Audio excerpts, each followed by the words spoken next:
I'm Lindy MacLaine. And I'm Rebecca Murray. We are so excited about our presentation, Rising to the Top, delivering the unforgettable virtual presentation. Here's a high-level overview.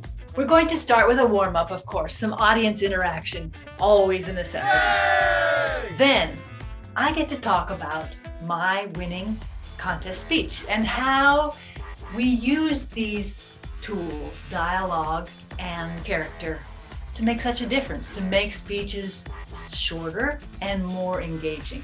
So taking that very winning speech, I will demonstrate how it would have been if I'd used narrative to talk about my Peruvian family. This was my father, blah, blah, blah, my mother, my sister. And then I will cut back and do it as I did in the contest, embodying each character.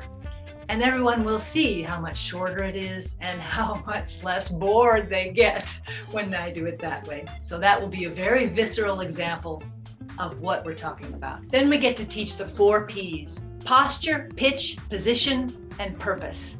I cut back to my contest speech and use one of the characters as an example of what each of those 4 Ps are.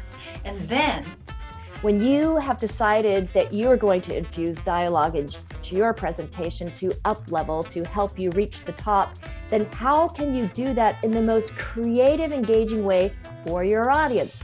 Bringing your characters to life, using props, using costume, voice inflection, using accents. It's not only more fun for an audience, but it's more fun for the presenter when you can embrace your virtual space with creativity, purpose, and serve up something that is simply unforgettable.